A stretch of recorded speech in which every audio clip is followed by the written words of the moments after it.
Jai Swami Narayan. Today we are reading Loyā 15 of the Vachanāmrut. This passage is titled Explaining Atma Darshan using the analogies of a doll and a cow. I believe that Atma Darshan refers to some kind of experience of one's true self as the Atma. Darshan also referring to sight, divine kind of witnessing. Let's dive right into it. On the night of Magshar-Vadhi the 13th, Samvat 1877, or the 2nd of January 1821, Shriji Maharaj was sitting in Surra Khachar's Darbar in Loyā. He was wearing a warm red dagli and a white case. He had tied a white feto around his head and had tied a bokani with another white feto. In addition to this, he had covered himself with a thick cotton cloth that had been placed together with a white blanket. It's very cozy. At that time, an assembly of devotees from various places, as well as Paramhansas, had gathered before him. Thereupon, Shriji Maharaj said out of compassion, "The Jiva, the soul, pervades the entire body from head to toe through its three powers of Adhyatma, Adibhut, and Adidev." I recognize those powers as described in the Bhagavad Gita. The ability for the Divine Lord to be present through various faculties of this existence. I believe Adhyatma refers to being within, being one with the soul, the true self, the Atma of all beings. Adibhut refers to being one within all of the elements, the Bhut, and Adideva refers to being one within all of the Devas, the deities. Through the Indriyas, the senses, and their presiding devas, it experiences the Vishais, the experiences of the senses, the sense objects. But it cannot experience anything by being distinct from the presiding devas and the Indriyas. Thereupon, Nityanand Swami raised a doubt.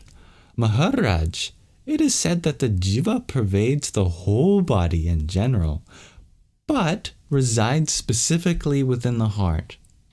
How then should one understand the fact that awareness is not present everywhere equally? Because awareness is the nature of the Jiva as a Chaitanya." Shriji Maharaj answered, "The sun pervades each and every object equally by its rays, but its light is seen according to the object before it. For example, pure sunlight is not experienced as intensely on stone or sand or in dirty water as it is on a floor made of glass or in clean water. Thus, just as one experiences a greater and lesser intensity in the sun's light, in the same way, even though the Jiva resides equally in the Indriyas, the Andhakaran, the inner faculties, which includes the mind, the buddhi, the intellect, the ahankara, the ego as well, and the Indriyas organs, like the eyes, ears, nose, tongue, skin, etc. One experiences its power more intensely in the Indriyas because of their purity. Just see. Does one experience as much sensation in one's nose and ears as one does in one's eyes? Certainly not. Of course, unless you are visually impaired in some way. Furthermore, the four Andhakarans are even purer than the Indriyas, and so the Jiva's power can be experienced there even more intensely. In comparison, it is experienced to a lesser degree in the Indriyas. Nevertheless, the Jiva does pervade the entire body equally." Thereafter, Brahmanand Swami asked, "Many see the Jiva to be like a star, or like the flame of an oil lamp, or like the flash from a firecracker. How should one understand these differences in experiences?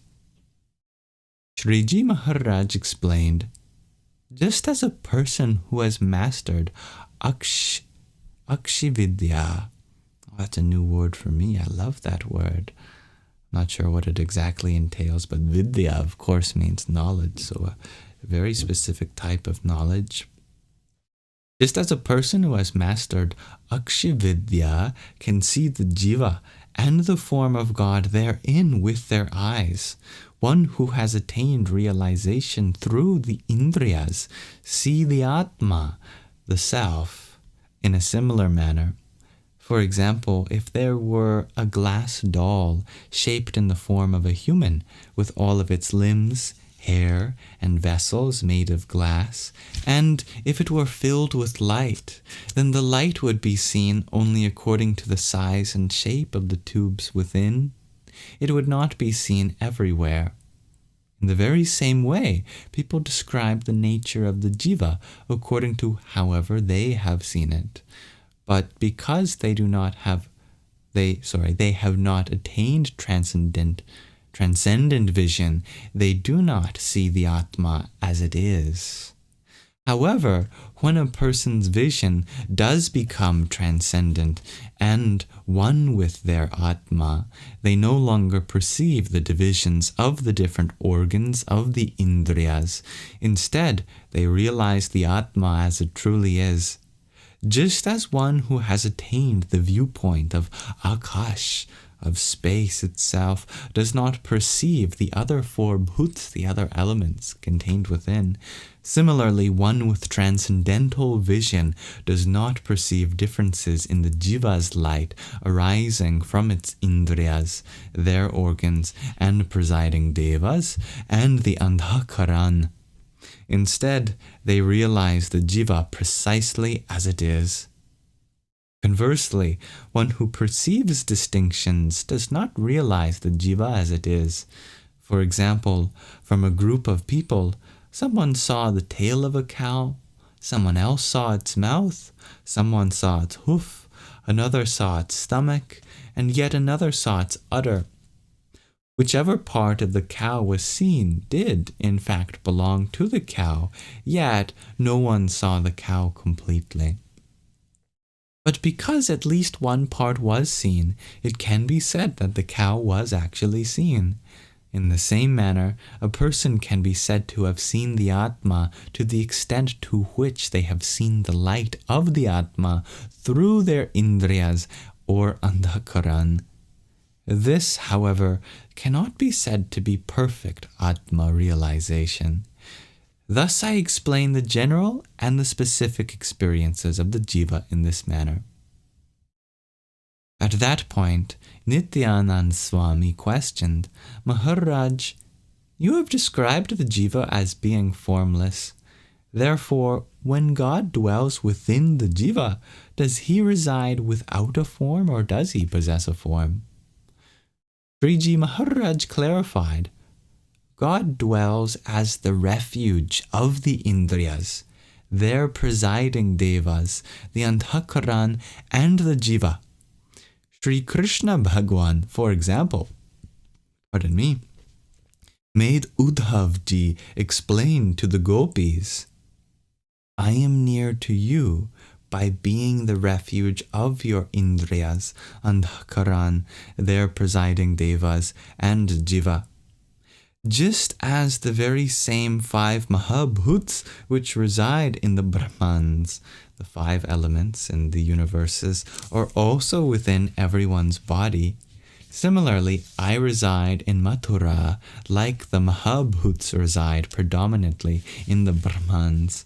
But just like those Mahabhuts reside subtly in the bodies of the Jivas, I also reside within all of you. The fact that I cannot be seen is to keep the vritti, the thought force of your mind, confined within me.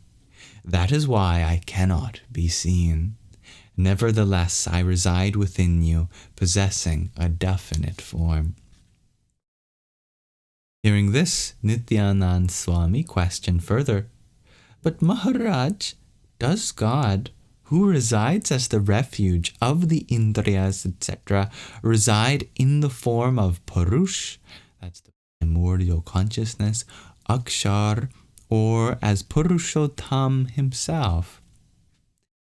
Sriji Maharaj replied, "The light of the Jiva, Purush, Akshar, and Purushottam is very similar in terms of luminosity, so much so that no one is capable of distinguishing between their light. Actually, though, they are absolutely distinct from each other, but no one is capable of seeing these distinctions. Only one who receives a divine body composed of divine light by the grace of God realizes, this is myself, this is Purush, this is Akshar, and this is Purushottam, who is distinct from all. In this way, one can see them separately and their light distinctly. However, no one else is capable of distinguishing between them. Thus, God may reside in whichever form he chooses, but it is he himself who resides within the Jiva, no one else." Then Sriji Maharaj continued, "There are 3 sets of scriptures which are eternal and which describe only the form of Sri Krishna Paramatma. They are Yoga, Sankhya, and Vedanta, in other words, the Upanishads. I shall now explain the principles of each, so please listen. Those belonging to the Sankhya philosophy propound the existence of 24 elements and believe Paramatma to transcend them. That is, Paramatma, the Supreme Self, is the 25th element. However, they do not accept Jiva and Ishvar, soul and Lord, as being distinct from the 24 elements. Their reasoning is that the elements cannot be sustained without the Jiva, and so the Jiva is conceived only as a form of the elements because of its coexistence with them. As a result, they do not consider the Jiva to be distinct. Also, just as they regard the Jiva as a form of the elements, they regard the Ishvars, the Lords, who believe the Brahmans to be their true form, the universes, as a form of the 24 elements. In this manner, they conceive both Jiva and Ishvar among the 24 elements, and thus count them together with the 24 elements. They do not consider them as being distinct from the elements. So this, along with believing Paramatma to be the 25th element, is the philosophy of Sankhya. Despite this, one should not conclude that there is no Jiva at all, because the propounders of Sankhya have prescribed the 6 endeavors, which are known as the Shat Sambandhi, propounded by the Sankhya philosophy. Those 6 are Sham, tranquility, i.e. restraint of mind, 2, Dham, self-control, i.e. restraint of outer sense organs, 3, Uparati, abstinence, i.e. refraining from unnecessary, especially mundane objects and activities, 4, Titiksha, endurance, i.e. overcoming of comforts and hardships, 5, Samadhan, stability, i.e. balance of mind and focus on God, and 6, Shraddha, faith and persistence. Just read that final sentence, or the previous sentence again. Despite this, one should not conclude that there is no Jiva at all, because the propounders of Sankhya have prescribed the 6 endeavors, as well as Shravan, Manan, Nididhyas, which are 3 levels of understanding, of mere listening, then intellectualizing, and practical realization, etc., for the Jiva. So they have prescribed all of those things for the Jiva. Therefore, the Jiva must definitely exist, otherwise who would they be propounding that for? By endeavoring in this way, the jiva attains a thought that eventually leads to the realization of its distinction from the elements. Then, realizing oneself to be Brahmarup, one engages in the worship of God. This is the Sankhya philosophy. It is also mentioned in the Moksha Dharma, where Naradji explains to Shukdevji, Tyaja dharmam adharmam cha ubhe satyan urute tyaja ubhe satyan urute tyaktva dyena tyajasin tatyaja. From the Mahabharat, the Shanti Parva, Moksha Dharma 33:40. The meaning of this verse is that when a spiritual aspirant prepares to contemplate upon their Atma, they should renounce all thoughts of dharma and adharma, truth and falsehood that disturb them. In fact, they should also renounce the thought by which they renounce these other thoughts. In this way, they should behave as Brahmarup, of the form of the divine. However, the verse does not suggest that one should physically forsake the niyams, the ways, the vows of conduct to not engage in the form of dharma. This is the correct interpretation of the verse. Next, propounders of the yoga philosophy propagate the 24 elements distinctly from Jiva and Ishwar, whom they regard as the 25th element, and Paramatma as the 26th.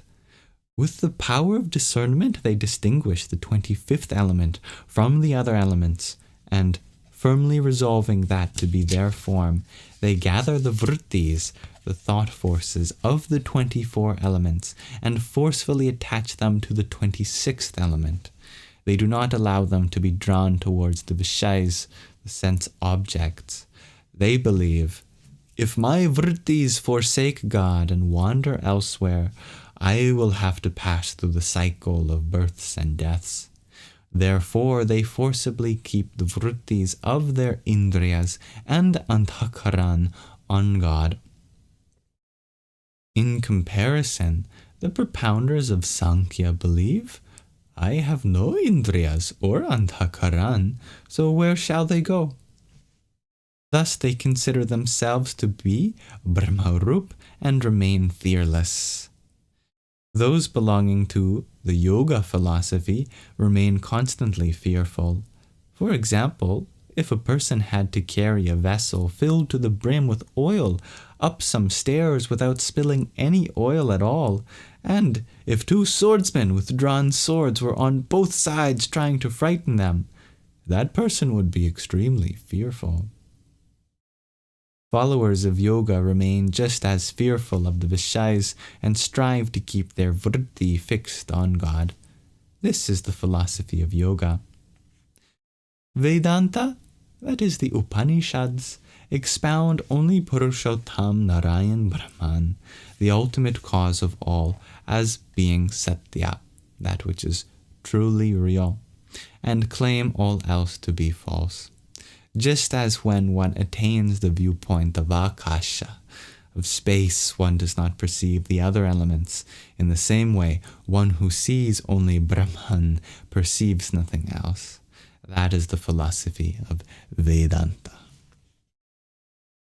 Thank you for listening to Loyā 15 of the Vachanāmrut with me.